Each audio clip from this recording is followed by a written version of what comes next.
Welcome to Silmarillion Stories. We're the Lorehounds, your guides to Tolkien's world of Middle-earth. I'm David. I'm John, and this is our podcast for Of the Sindar, the 11th portion of the Silmarillion. In this episode, we're going to be discussing the birth of Luthien, the first battle of Beleriand, and the hiding of Doriath, before answering some listener feedback questions. And definitely send us feedback. We save it all up between episodes. You can send us an email to lotr@thelorehounds.com or visit us at our website. And there we've got a voicemail feature, a contact form. We've also got a Discord server. Links for all of that stuff in the notes below. We've got an active Discord community. We've got a dedicated Tolkien channel and all the other channels that we're covering right now. All the other channels, the other shows. Our shows are not channels. Right.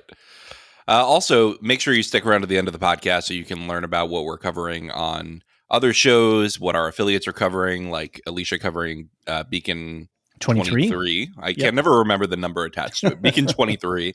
Anthony covering Severance. We got plenty of stuff going on all the feeds. If you want to support us directly, head over to patreon.com/lorehounds. You can get ad-free episodes, early access, and a whole bunch more for as little as $3 a month. We even do annual memberships where we throw a little bit on, and that's about $30 for the year. We've got a lot of other benefits, so check us out. Well, David, that's enough spiel for now. We have a lot of proper nouns to talk about. Oh, Lord.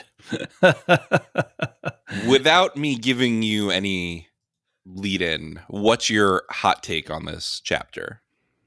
It had my head spinning. There were a lot of names and places, and it wasn't a begat, kind of thing, lineage style stuff, but it really was a setting up more of the world. And it's a geography chapter. And I tell you a geography joke here, but you had to be there. Are you a dad by chance? Because that's a definite dad joke. There you go. Yes, but I agree with you. It is a whole lot when you're not familiar with the story. And then there's little drops here and there where you're like, oh, wait, what was that? And then zoop, it's gone. And you're like, wait a minute, what? Like half a sentence about werewolves or something. And you're like, what? Yeah. And Yeah, and then he just moves on. So it was a lot to try to absorb, especially on a first reading. I think it's one of those chapters probably on subsequence that there's probably a lot of richness there, but that's a guess. I still see it, rereading it. This chapter never sticks out in my mind as significant, and I still feel that way upon reread. I mean, there's stuff that happens, but it's really all set up for future events. Like the good stuff is in other chapters. This chapter and of Beleriand and its realms, I think, are the hardest chapters in the whole book. Okay. Other than that, it's pretty smooth sailing from here on. But yeah, I forgot how tough this chapter is. And it's really because it is him telling you this city you don't know is near this city you don't know is near this city you don't know, and these people you don't know live there, and these people you don't know are friends with them. And it's really tough. And I think that the best way to conceptualize it, here's my advice to you: if you're a listener who has not read this yet and you want to read it but you're intimidated, it is important to keep in mind that this is an in-universe text. This is elves telling their descendants about the people they knew. And so Uncle Dwarf is living in Belagos, that place that doesn't exist anymore. These are all the places I grew up as a kid. It's that kind of thing. It's really, it's grandpa rambling about where he lived. And you just got to kind of go with it. You can't have a nickel. Go away. Don't bother me. Right. You just kind of got to go with it. Roll with the little bit of dense reading here. And I think if you do that, there's some good bits in here. There's some nice little things that we can highlight. And I think that's what we're going to do here. We're not going to go into every nitty-gritty detail. Okay, we're going sounds good. Highlight the big things you should take away from this chapter. Just sort of focus on the utility. Right. Yeah, right. That works. Okay, cool. All right. I'm going to bring in the synopsis now. I broke it down into a few bullet points because I just want to individually highlight a few things. Sounds good. Again, I think this is going to be a pretty short episode because there's really no narrative here. It's mostly details. It's written like a history book, right? And that's something that this book does all the time. It goes in and out of narrative and history. It's true. All right. So we read about Thingol and Melian earlier in the Silmarillion. You know, they fell in love. Thingol is an elf. He was the head of the Teleri. He did see the trees, and that's why he was fully Caliquendi rather than Morquendi. He saw the light. He had the holy light within his being. And this was the dude that saw the gal in the forest and was like, "I love you." Yes. Right? Yeah. Yes. And so the gal is Melian, and she is a Maya. So she is one of the lower tier demigods of this world. And they fall in love, and they have a child named Luthien, who is the most beautiful child of Iluvatar, the most beautiful of all the children of Iluvatar. And I don't remember if I brought this up on another podcast, but this is inspired by Tolkien's wife, Edith. Correct. He really wanted to capture her beauty as he saw it in Luthien. And so it's a very sweet love letter he has to her, basically. Which is then on their gravestones, right? They're in Luthien. Yep. And I think it's a widely known fact of this is the stand-in for him and his wife. Right. So they are this weird. They're the only instance we know of an elf commingling with a Maya, right? This is the only time that Maiar blood gets mixed with Elvish blood or any of the children of Iluvatar. And so the line of Luthien, which ends up being the line of like Elrond and Elros and the Númenóreans, this is a unique line within this world. So that's why this union is just so important. Right. So if you want to ground it to something that you've seen in Rings of Power or in the Lord of the Rings, these are the ancestors of Elrond, Aragorn, all these historic figures, all these really heroic figures. Heroic, and there's noble, something special about them because they have a little bit of holy blood in them. Right. That gives them that extra plus. They're min plus or elf plus. Right. So because they have this innate power, right? You have a Maya and you have an elf that has seen the light of the trees. They are leading a group of elves that did not see the light of the trees. And normally we've learned that makes them a little bit lesser than the elves who did see the trees. The elves that did see the trees had a bit of wisdom and holiness within them that seems to be portrayed here as being a greater form of elf. Those are the Caliquendi, those who saw the light. The people in Middle Earth who stayed in Middle Earth and never saw the trees are the Morquendi, who never saw the light. However, because they have these two leaders that are, one, a god, and two, somebody who did have the wisdom of the tree, they get sort of secondhand light of the trees. And they become the Sindar, the gray elves. And so rather than being stuck on either the light side or the dark side, they're somewhere in the middle. Okay. So they're a very unique group in terms of how they were formed, what their status is, what their standing is. And I think they're one of the most interesting groups in Middle-earth. Also, I should mention Sindarin, the language of these elves, is the most developed of all the Elvish languages. So this is the one that you can most learn like a real language. Okay. Yeah, right. So yeah, that's the foundation of the Sindarin elves. They're very important. They're going to play a big role. Remember, we had the 3 branches of elves originally. I should reattach my second age elf chart because I think that would help people. Yeah. But we had the 3 branches of elves originally. We had the Vanyar, the Noldor, and the Teleri. The Noldor, remember, that's Fëanor's group. The Vanyar, you don't have to worry about them anymore. They're in Ammon, and they're not coming back. Okay. But for now, you just have to really worry about those 2 groups, the Noldor and the Teleri. The Teleri splintered off into a million factions, and that's why we're getting the Sindar here. Right. All right. That's a lot to go through, but I wanted to make clear. If you remember nothing else from this, this is the kingdom of Doriath, and the Sindarin elves live there. That's Right. okay. That's all. Right? Okay. All right. They have some contact with another species that they didn't know existed, the dwarves.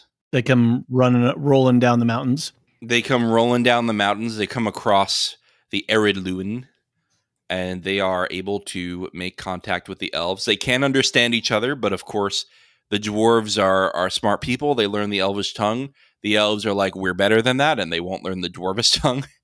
But also, it's not just that. I should give the elves a little more credit. The dwarves are not wanting to teach their tongue to other people. They're very secretive about it. Right.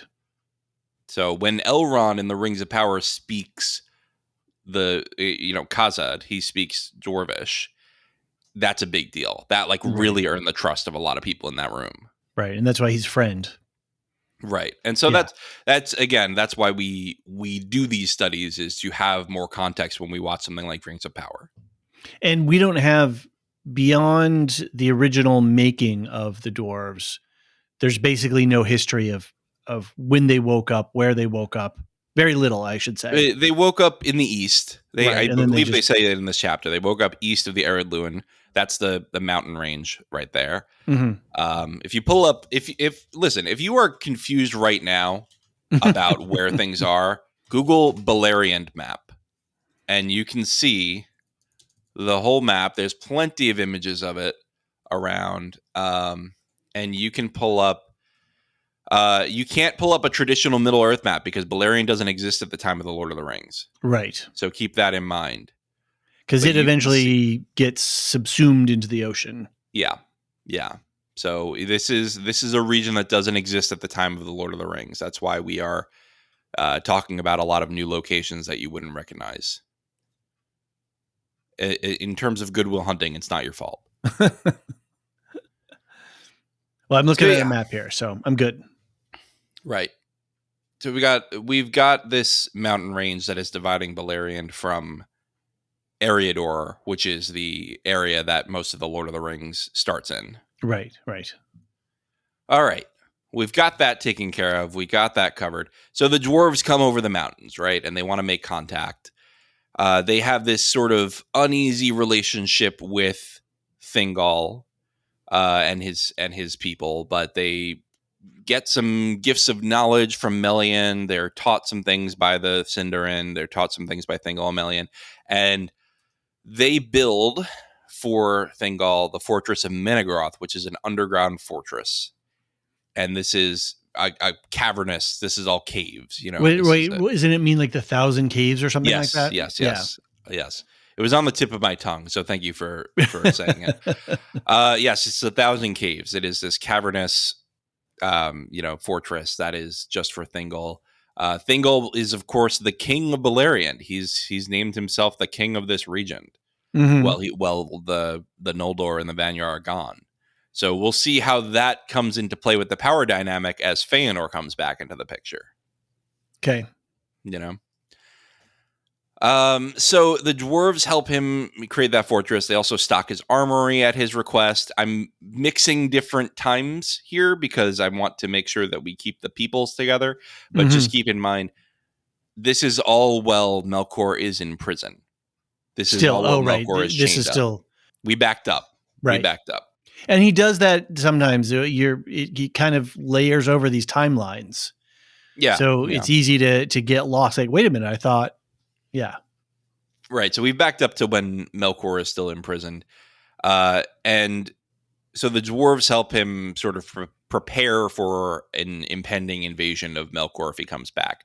And also the dwarves are like, hey, buddy, the Valar might say they solved the problem, but they absolutely didn't. There's still orcs out there. There's still monsters out there, werewolves, all these issues. And you're going to need to arm yourself. And Thingol goes, yeah, you're right. I got to protect my kingdom. So the dwarves end up, giving him that warning. And from across the mountains, some of the Nandor, led by Denethor, which is a familiar name, but not the same character. Yeah, I was not like, wait the a same minute. character. Right. He's named after this character, right? Okay. And if you'll notice, they say in this chapter that when Denethor dies, the Nandor never took another king, or his people never took another king. Think about Denethor being the last steward of Gondor. Mm-hmm. So Tolkien likes these kind of cyclical things. Right. End of lineage. Yeah, it's like placeholder, open space. Yeah, the drama can happen in these kinds of gaps. Right. This is, as far as we know, the first Denethor. So he's the actual namesake. So yeah, they come by. They settle in Assyrian, which is closer to the mountains. It's by a bunch of rivers, and that's where the Nandor settle. Okay. At least this portion of Nandor. I should be clear. They split. So this is Denethor's Nandor. And this is to the west here. It's to the west of the mountains, but it's to the east of Doriath. Right. Doriath is kind of smack in the middle of Beleriand. Right. Again, pull up the map. Yeah, I'm looking at it right now. Doriath is kind of smack in the middle, a little bit to the north of Beleriand. Yep. And then towards the southeast of Beleriand, on the edge of the mountains, you'll see Assyrian. Yeah, the land of the seven rivers is what my map says. Yeah. So yeah, again, a lot of geography. You don't really need to remember all these regions. It's okay. You can relax, let it wash over you if you need to. Just remember that That's you me have right now. the Sindar, you have the Nandor. They are all coming together in this region of Beleriand. So now Melkor Morgoth got freed. He kills the trees. Right. And he returns to Angband. Ungoliant, we finally learn, settles in Ered Gorgoroth, which is you'll recognize that as a name that's reused in Mordor. Okay. So this is a place where a lot of spiders end up becoming. It sounds like a not nice place, even just the name. Yeah, it's not great. We haven't seen the very end of Ungoliant yet, but we're getting there. Mm-hmm.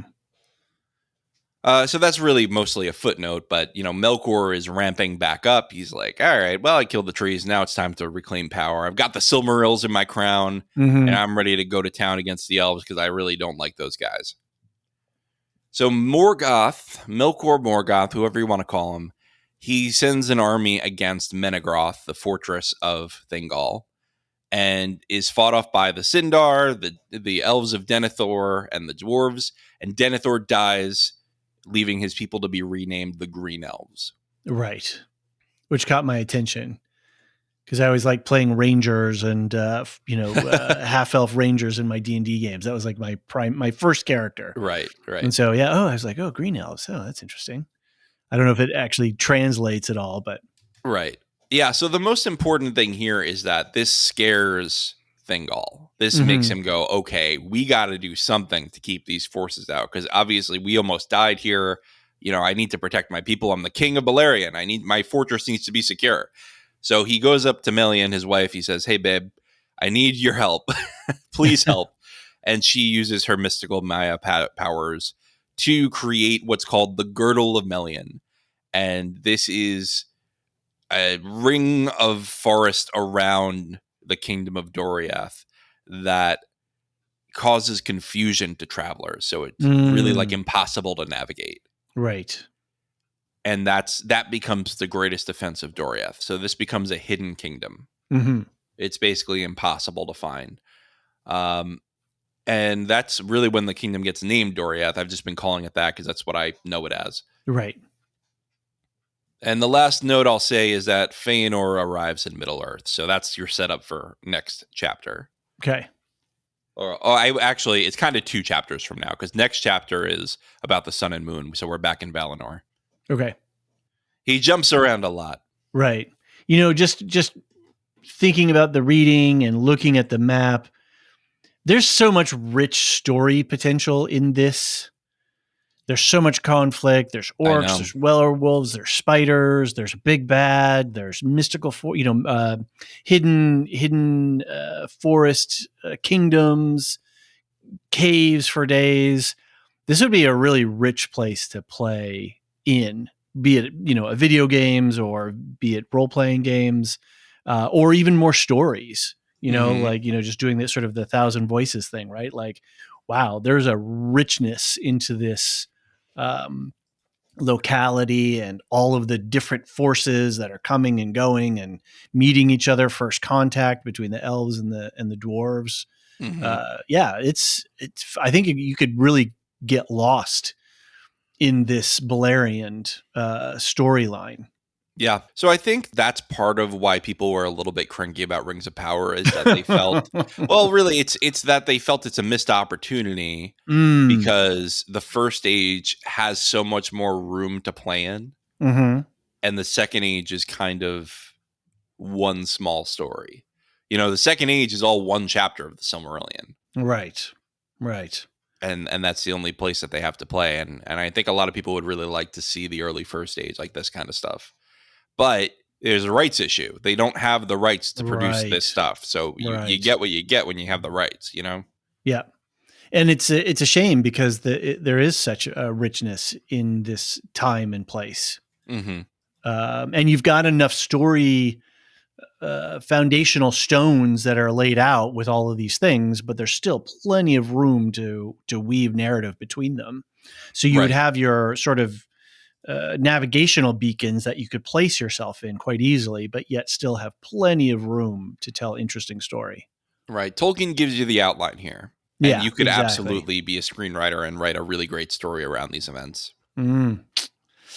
Shame. Yeah, and if the Tolkien estate has never let go of these rights, then it's completely locked out. Yep. Because I think a lot of the rights for a lot of other stuff too are derivative of those initial rights that he signed away. Yes. So that's basically where we're at now. Yeah. Interesting. Well, let's go over quickly just what we learned today. Just like the very basic points here. You've got a new kingdom to remember, Doriath. Got it. It is the big kingdom, the hidden kingdom of Thingol and Melian. That's an elf and a Maya. This is a very important union of elf and Maya in Middle Earth. They have a child, Luthien, who you'll need to remember for later, but they'll remind you who she is too. Right. And that's it's like one of the most famous stories. Right. You've got the Sindar and Elves that are a new faction. You've got the dwarves of Belegost and Nogrod. That's a new faction. You have the first battle of Beleriand. So this is there's going to be a chapter coming up called the Fifth Battle. So there's like a specific chapter called the Fifth Battle. There's no battles called the first through fourth. So it's just funny. You can keep track of it if you really want to, but it doesn't really matter. And so then you have the Girdle of Melian. That's really the most important thing here, I think. Is that this kingdom is set up and you have a sort of force field around it that's causing confusion to travelers. Right. That's going to be very important going forward. Okay, good things to keep in mind. Keep in mind of. So that's not that many things to remember, I think. No, I think I'm good. I mean, centering on Doriath and that it's got this protective thing around it. Yeah, I think that's helpful. That's a lot of information, and it's all boiled down to just remember the girdle. Just remember the girdle. All right, David. It's only been 25 minutes since we started recording. And we have no feedback today, so it's a weird one. It's a weird Silmarillion story because we could have probably combined this with Of the Sun and the Moon, but I think it's nice to have a short episode when we're doing something this dense because it is it's hard to track. Right. So remember Doriath. That's what and rip Denethor. Okay. Yes. Pour one out for poor Denethor. Pour one out for Denethor. Great. Well, I guess if we're going to wrap it up, we can just talk a little bit about what else is going on in Lorehound verse. I believe Elysia and let's give the assignment for next month. Oh, yes, of course. We're going to talk about Of the Sun and Moon. Okay. And the hiding of Valinor. It's one chapter. Things. It's just so we're going to go back to Valinor for one chapter. It's a pretty short chapter too. I think it'll be a nice way to end the year with it. Okay. Sounds good. So in Lorehound verse, Elysia is busy. She just did all that stuff for Fall of the House of Usher, which I think you guys really enjoyed. You guys had a podcast about it. She talked to Anthony about it. She did some live readings. She did a little radio drama stuff. Yeah, we were gushing about it that whole podcast. We Yeah. both were really, really infatuated with that series, I think. Very cool. I have not finished it. I think I got to the third episode, and then other stuff was just happening. So Right. I think that show, more than Mike Flanagan's other shows, ended on a really satisfying note. that's good. His other shows That's have good. kind of not stuck the landing sometimes. Mhm. And this one I thought ended really satisfyingly. What was the one about the island? With Midnight Mass. Yeah, it really didn't end great, especially in the. Oh, the I visual love the effects. ending of that one. But the visual effects were. They ran But out it's of not money. about the visual effects. But it did. I'm watching Anyway. Doctor Who, so my visual effect floor Meter is way down, like at very the low. rock bottom right now. So she and Luke are about to pick up a new show called Beacon 23. It's on the MGM Plus streaming service. If we need another streaming service, you got that one. And I think a couple of episodes are out, and they're going to chunk up the episode, so it's not going to be an episode by episode coverage, but she's going to do that. And then I think, did she have anything else for the rest of the year? I know we're going to have her on some. We've got some Marvels coming up. We just finished Loki. We're going to do a recap of the Marvels movie. And then we've got some other MCU stuff that we're going to do before the end of the year. I think she and I are going to talk about the Doctor Who specials. Oh, in that's some right. capacity. I just sent you a DM, David. What is that? That is one of the monsters from the season I'm on Doctor Who.